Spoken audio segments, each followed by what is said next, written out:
जय हिंद। नमस्कार साथियों आज हम आपको भारत के उत्तर प्रदेश राज्य के प्रयागराज डिस्ट्रिक्ट से संबंधित महत्वपूर्ण जानकारी बताएंगे।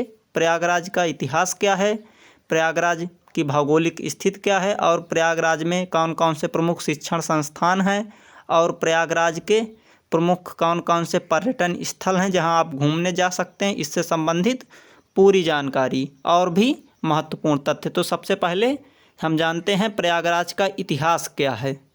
तो साथियों आपको बता दें कि इसका नाम प्रथम यज्ञ के प्रा और याग अर्थात यज्ञ से मिलकर प्रयाग पड़ा और यह भी कहा जाता है कि उस स्थान का नाम प्रयाग पड़ा जहां भगवान श्री ब्रह्मा यानी जो कि हिंदू धर्म में सृष्टि के रचयिता माने जाते हैं, ब्रह्मा जी ने सृष्टि का सबसे पहला यज्ञ संपन्न किया था। और साथियों आपको बता दें कि इस पावन नगरी यानी प्रयागराज के अधिष्ठाता भगवान श्री विष्णु स्वयं हैं और वे यहाँ माधव रूप में विराजमान भी हैं। और साथियों आपको बता दें कि भगवान श्री विष्णु के यहाँ 12 स्वरूप विद्यमान हैं, यानी प्रयागराज में भगवान श्री विष्णु के 12 स्वरूप विद्यमान हैं जिन्हें द्वादश माधव कहा जाता है। हिंदू धर्म ग्रंथों में वर्णित प्रयाग स्थल पवित्रतम नदी गंगा और यमुना के संगम पर स्थित है। यहाँ सरस्वती नदी गुप्त रूप से संगम में मिलती है, अतः ये त्रिवेणी संगम कहलाता है जहाँ प्रत्येक 12 वर्ष में कुंभ मेला लगता है, यानी प्रयागराज में 12 वर्ष में कुंभ मेला लगता है। और साथियों आपको बता दें कि प्रयागराज का वर्णन तुलसीदास के रामचरितमानस और वाल्मीकि रामायण में भी है। यही नहीं, सबसे प्राचीन एवं प्रमाणिक पुराण मत्स्य पुराण के 102 अध्याय से लेकर 107 अध्याय तक में इस तीर्थ के महत्व का वर्णन है, यानी प्रयागराज का वर्णन है।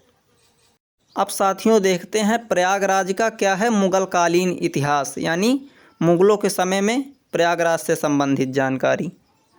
साथियों आपको बता दें कि अकबरनामा और आईने अकबरी और अन्य मुगलकानिक ऐतिहासिक ग्रंथों के मुताबिक इस शहर का नाम इलाहाबाद मुगल सम्राट अकबर ने 1883 में रखा था, जो कि अरबी और फारसी के 2 शब्दों से मिलकर बना है, यानी इलाहाबाद अरबी और फारसी के 2 शब्दों से मिलकर बना है, जिसमें से अरबी शब्द इलाह था। इलाह यानी अकबर द्वारा चलाए गए नए धर्म दीन ए इलाही के संदर्भ में अल्लाह के लिए इलाह शब्द था। और फारसी से आबाद यानी अर्थात बसाया हुआ शब्द लिया गया था, जिसका अर्थ हुआ ईश्वर द्वारा बसाया गया या ईश्वर का शहर। तो इलाह और बाद को मिलाकर बना इलाहाबाद। साथियों जानते हैं प्रयागराज को किन किन उपनामों से जाना जाता है, यानी लोग प्रयागराज को और किन नामों से पुकारते हैं। साथियों आपको बता दें कि प्रयागराज को संगम नगरी भी कहते हैं और कुंभ नगरी भी लोग कहते हैं और तंबू नगरी भी प्रयागराज को कहते हैं। मुस्लिम शासक अकबर ने इस शहर का नाम प्रयागराज से बदलकर इलाहाबाद किया था, जो कि हम अभी आपको बता चुके हैं, जिसे सन अक्टूबर 2018 में तत्कालीन उत्तर प्रदेश के मुख्यमंत्री श्री योगी आदित्यनाथ ने वापस बदलकर प्रयागराज कर दिया। यानी उत्तर प्रदेश के मुख्यमंत्री योगी आदित्यनाथ ने 2018 में इलाहाबाद का नाम बदलकर प्रयागराज कर दिया। अब इलाहाबाद का नाम प्रयागराज है। अब साथियों देखते हैं प्रयागराज की भौगोलिक स्थिति क्या है। साथियों आपको बता दें कि भौगोलिक दृष्टि से प्रयागराज उत्तर प्रदेश के दक्षिणी हिस्से में 25.45 डिग्री उत्तर तथा 81.84 डिग्री पूर्व पर स्थित है। इसके दक्षिणी और दक्षिण पूर्व में बघेलखंड क्षेत्र और पूर्व में मध्य गंगा घाटी या पूर्वांचल, दक्षिण पश्चिम में बुंदेलखंड क्षेत्र है। उत्तर और उत्तर पूर्व में अवध क्षेत्र है। पश्चिम में कौशाम्बी के साथ प्रयागराज दोआब बनाता है, जिसे निचला दोआब क्षेत्र कहते हैं। प्रयागराज के उत्तर में प्रतापगढ़, पूर्व में संत रविदास नगर और दक्षिण में रीवा है, जो कि रीवा मध्य प्रदेश राज्य में है, तथा पश्चिम में कौशाम्बी स्थित है। जिले का कुल भौगोलिक क्षेत्रफल 5482 वर्ग किलोमीटर है, यानी प्रयागराज का क्षेत्रफल है 5482 वर्ग किलोमीटर। और साथियों यहाँ की जनसंख्या कितनी है, यानी प्रयागराज की जनसंख्या कितनी है, तो प्रयागराज की जनसंख्या है 59,54,000 है। यह आंकड़ा 2011 की जनगणना के अनुसार है। प्रयागराज का जनसंख्या घनत्व कितना है? तो यहाँ का जनसंख्या घनत्व है 1086 निवासी प्रति वर्ग किलोमीटर। यहाँ यानी प्रयागराज में 1 किलोमीटर में 1086 लोग निवास करते हैं। प्रयागराज का लिंग अनुपात कितना है? तो आपको बता दें कि यहाँ का लिंग अनुपात है 1000 पुरुषों में 901 महिलाएं। यहाँ की साक्षरता दर क्या है? तो साक्षरता दर है 72.32%। यानी प्रयागराज जिले में लगभग 72.32% लोग पढ़े लिखे हैं। अब साथियों आपको बता दें कि प्रयागराज एक मंडल है और प्रयागराज मंडल के अंतर्गत आने वाले ज़िले हैं प्रयागराज और फतेहपुर, कौशाम्बी, प्रतापगढ़। यानी प्रयागराज मंडल के अंतर्गत 4 जिले आते हैं: प्रयागराज, फतेहपुर, कौशाम्बी, प्रतापगढ़। प्रयागराज जिले में विधानसभा सीटों की संख्या कितनी है? तो प्रयागराज में विधानसभा सीटों की संख्या 12 है, जो कि उत्तर प्रदेश के ज़िलों में सबसे ज़्यादा विधानसभा की सीटें प्रयागराज ज़िले में हैं, जो कि 12 हैं। अब साथियों आपको बताते हैं प्रयागराज की तहसीलें कितनी हैं। तो प्रयागराज की 8 तहसीलें, वह कौन कौन सी हैं यह भी आपको बताते हैं। प्रयागराज में करछना तहसील है, कोरांव तहसील है, फूलपुर तहसील है, बारा तहसील है, मेजा तहसील है, सदर तहसील है और सोरांव तहसील है और हंडिया तहसील है। यानी प्रयागराज में कुल 8 तहसीलें हैं। साथियों आपको बता दें कि प्रयागराज में लोकसभा क्षेत्र यानी कितने लोकसभा क्षेत्र हैं? तो प्रयागराज में 2 लोकसभा क्षेत्र हैं, प्रयागराज और फूलपुर।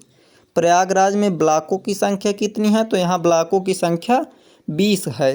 अब साथियों देखते हैं प्रयागराज के पर्यटन स्थल कौन कौन से हैं, यानी आप लोग कहाँ कहाँ प्रयागराज में घूमने जा सकते हैं। तो साथियों आपको बता दें कि प्रयागराज में नवीन यमुना सेतु है, जिसे आप देखने जा सकते हैं। खुसरो बाग है, कुंभ मेला लगता है और संगम है। आनंद भवन प्रयागराज में ही है। इलाहाबाद केंद्रीय विश्वविद्यालय जो कि बहुत ही प्रसिद्ध है। चंद्रशेखर आज़ाद पार्क, यह पार्क भी बहुत ही पर्यटन के लिहाज से बहुत ही महत्वपूर्ण है। और प्रयागराज के प्रमुख पर्यटन स्थल हैं अक्षयवट प्रयागराज, समुद्रकोप तीर्थ प्रयागराज, स्वराज भवन प्रयागराज, मनकामेश्वर मंदिर, लेटे हुए हनुमान जी का मंदिर प्रयागराज, ये भी बहुत ही महत्वपूर्ण पर्यटन स्थल है। जवाहर तारा मंडल प्रयागराज, ये भी महत्वपूर्ण है। भारद्वाज आश्रम मंदिर प्रयागराज, हाथी पार्क प्रयागराज, इलाहाबाद लाइब्रेरी है जो कि बहुत ही देखने के लिहाज से महत्वपूर्ण है। इलाहाबाद संग्रहालय, वेणी माधव मंदिर प्रयागराज और आदि विमान मंडपम मंदिर प्रयागराज, ये कुछ रहे प्रयागराज के प्रमुख पर्यटन स्थल। अब साथियों देखते हैं प्रयागराज की शिक्षण संस्थाएं। प्रयागराज में कौन कौन सी प्रमुख शिक्षा संस्थाएं हैं? तो साथियों प्रयागराज में इलाहाबाद विश्वविद्यालय जो कि बहुत ही प्रसिद्ध शिक्षा संस्था है, और उत्तर प्रदेश में राजश्री टंडन मुक्त विश्वविद्यालय, यह एक खुली संस्था है। प्रोफेसर राजेंद्र सिंह उर्फ रज्जू भैया यूनिवर्सिटी प्रयागराज प्रमुख शिक्षा संस्था है। हरिश्चंद्र अनुष्ठान संस्थान, Motilal Nehru national institute of technology, ये भी प्रयागराज की महत्वपूर्ण शिक्षा संस्था है। भारतीय सूचना प्रौद्योगिकी संस्थान प्रयागराज, और साथियों Birla institute of technology Prayagraj में है। अब साथियों आपको बताते हैं प्रयागराज के कौन कौन से बेस्ट कोचिंग सेंटर हैं। यदि आप प्रयागराज में जाकर कोचिंग पढ़ना चाहते हैं और प्रयागराज में रहना चाहते हैं तो कौन कौन से बेस्ट कोचिंग सेंटर हैं। तो साथियों आपको बता दें यदि आप वनडे एग्ज़ाम की तैयारी कर रहे हैं और प्रयागराज से जाकर वनडे एग्ज़ाम की तैयारी करना चाहते हैं तो प्रयागराज की बेस्ट कोचिंग सेंटर है संदेश एकेडमी। और साथियों यदि आप आईएएस एग्ज़ाम के लिए तैयारी करना चाहते हैं तो ध्येय आईएएस प्रयागराज है, बहुत ही बढ़िया कोचिंग सेंटर है। और यदि आप पीसीएस लेवल की तैयारी करना चाहते हैं तो पीसीएस लेवल के लिए GS world IAS Allahabad coaching centre है। और साथियों यदि आप डिफेंस एग्ज़ाम के लिए कोचिंग करना चाहते हैं, डिफेंस की तैयारी करना चाहते हैं तो उसके लिए कौन सी बेस्ट कोचिंग है तो उनके लिए कुछ महत्वपूर्ण बेस्ट कोचिंग आपको बताते हैं। तो साथियों आपको बता दें कि डिफेंस के लिए बेस्ट कोचिंग है मेजर कलसी क्लासेस, ये बहुत ही प्रयागराज की प्रसिद्ध कोचिंग है। और कैप्टन बत्रा क्लासेस, ये भी बहुत ही प्रसिद्ध कोचिंग सेंटर है। और त्रिशूल डिफेंस एकेडमी, यह भी डिफेंस एग्ज़ाम की तैयारी के लिए बहुत ही बढ़िया कोचिंग सेंटर है। साथियों प्रयागराज में और भी बहुत सारे कोचिंग सेंटर हैं जो कि अच्छे हैं। साथियों कोचिंग सेंटर तो बेस्ट होते हैं, लेकिन सबसे ज़्यादा महत्वपूर्ण होता है कि उस कोचिंग सेंटर की टीचर कैसे हैं और कैसे आपको पढ़ाते हैं, आपको कैसे समझाते हैं, उनके समझाने में आपको समझ में आता है या नहीं आता है, तो आपका टीचर कैसा है ये बहुत ही महत्वपूर्ण है। यदि अच्छा टीचर होगा तो अच्छी पढ़ाई होगी। साथियों हमारे हिसाब से आप विषय के हिसाब से कोचिंग पढ़िए। जैसे मैथ के जो स्पेशलिस्ट हैं यानी जो सबसे अच्छी मैथ पढ़ाते हैं, और जो इंग्लिश के स्पेशलिस्ट हैं यानी सबसे अच्छी इंग्लिश पढ़ाते हैं, और जो टीचर रीजनिंग सबसे अच्छी पढ़ाते हैं, और जो टीचर जीके जीएस सबसे अच्छी पढ़ाते हैं। साथियों कोचिंग सेंटर में ऐसा होता है कि किसी सब्जेक्ट का टीचर तो बहुत अच्छा होता है, लेकिन किसी सब्जेक्ट का टीचर उतना अच्छा नहीं होता है। जैसे जीके जीएस का टीचर अच्छा है, इंग्लिश का नहीं है किसी कोचिंग सेंटर में। मैथ का टीचर अच्छा है, इंग्लिश का नहीं अच्छा है। यानी किसी टीचर से आपको मैथ अच्छे से समझ में आती है और किसी टीचर से इंग्लिश आपको अच्छे से नहीं समझ में आती है। तो आपको जिस टीचर से जो सब्जेक्ट अच्छे से समझ में आ जाए, आप उसी सब्जेक्ट को उसी टीचर से पढ़िए। साथियों अब आपको बताते हैं प्रयागराज में परिवहन से संबंधित जानकारी, यानी आपको प्रयागराज जाना है तो कैसे जाएं। तो साथियों आपको बता दें कि प्रयागराज से राष्ट्रीय राजमार्ग 2 होकर गुजरता है, यानी नेशनल हाईवे 2 होकर गुजरता है। और साथियों यदि आप बस के माध्यम से प्रयागराज जाना चाहते हैं तो प्रयागराज में सिविल लाइंस बस स्टैंड है, यानी सिविल लाइन बस स्टैंड से आप कहीं भी आ जा सकते हैं। और साथियों यदि आप हवाई यात्रा करना चाहते हैं तो प्रयागराज में बमरौली हवाई अड्डा है, यानी आप हवाई जहाज़ से भी बमरौली हवाई अड्डा से किसी भी जगह की यात्रा कर सकते हैं और किसी भी जगह से प्रयागराज आ सकते हैं। और साथियों यदि आप अंतर्राष्ट्रीय लेवल की यात्रा करना चाहते हैं तो प्रयागराज से कुछ दूरी पर लाल बहादुर शास्त्री अंतर्राष्ट्रीय हवाई अड्डा वाराणसी में है, वहाँ से आप जाकर अंतर्राष्ट्रीय हवाई सेवा का आनंद ले सकते हैं। और साथियों यदि आप रेल मार्ग के थ्रू प्रयागराज में आना चाहते हैं तो प्रयागराज में प्रयागराज जंक्शन रेलवे स्टेशन है, और प्रयागराज रामबाग रेलवे स्टेशन है, और प्रयागराज छिवकी जंक्शन है, नैनी जंक्शन है, और फाफानमऊ जंक्शन है, और सूबेदारगंज रेलवे स्टेशन है। आप रेल के माध्यम से इन स्टेशनों से अपनी यात्रा कर सकते हैं। इन स्टेशनों में सबसे प्रमुख है प्रयागराज जंक्शन रेलवे स्टेशन। कुछ इस तरह बना है प्रयागराज जंक्शन रेलवे स्टेशन। साथियों आपको बता दें कि इस रेलवे स्टेशन यानी प्रयागराज जंक्शन रेलवे स्टेशन की स्थापना 1859 में हुई थी, यानी प्रयागराज रेलवे स्टेशन 1859 से शुरू हुआ था। प्रयागराज रेलवे स्टेशन का स्टेशन कोड क्या है, तो इसका स्टेशन कोड है PRYJ।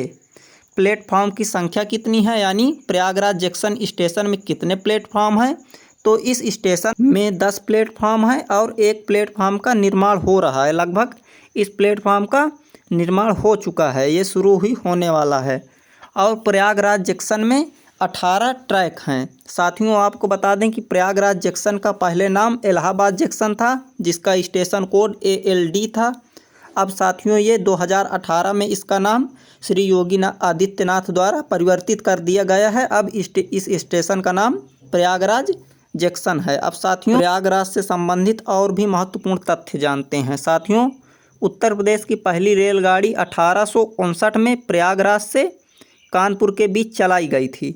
और साथियों उत्तर मध्य रेलवे का मुख्यालय प्रयागराज में ही है, यानी उत्तर मध्य का रेलवे कहाँ है, तो उत्तर मध्य का रेलवे प्रयागराज में है। साथियों आपको बता दें कि एशिया का सबसे बड़ा मालगाड़ी ट्रेन कंट्रोल रूम, यानी मालगाड़ी को कंट्रोल करने वाला रूम सूबेदारगंज में है। और साथियों नागरिक उड्डयन प्रशिक्षण केंद्र प्रयागराज में ही स्थित है। साथियों आपको बता दें कि उत्तर प्रदेश की सबसे ज़्यादा जनसंख्या प्रयागराज ज़िले में है, यानी उत्तर प्रदेश के 75 ज़िलों में सबसे ज़्यादा जनसंख्या प्रयागराज ज़िले में है। प्रयागराज ज़िले में 59,54,351 जनसंख्या, जो कि 2011 की जनगणना के अनुसार है। साथियों, आपको बता दें कि हिंदी के प्रसिद्ध लेखक सुमित्रा नंदन पंत और महादेवी वर्मा, जिनकी रचनाएं बहुत ही प्रसिद्ध हैं, सूर्यकांत त्रिपाठी निराला, मैथिली शरण गुप्त, राम कुमार वर्मा, इन प्रसिद्ध लेखकों का संबंध प्रयागराज से है। प्रयागराज में गंगा, यमुना, सरस्वती नदियों का साथियों संगम है।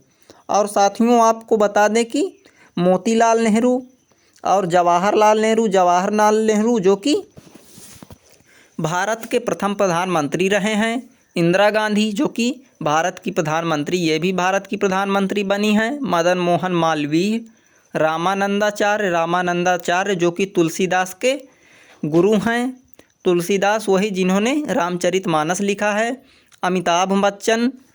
साथियों, हॉकी के जादूगर मेजर ध्यानचंद्र को आप तो अच्छे से ही जानते होंगे, जो कि हॉकी के जादूगर कहे जाते हैं। हॉकी के जादूगर मेजर ध्यानचंद्र का जन्म प्रयागराज में ही हुआ था। इनका जन्म 29 अगस्त 1950 को हुआ था, जो कि प्रयागराज में ही हुआ था। साथियों, और जानते हैं प्रयागराज के महत्वपूर्ण तथ्य।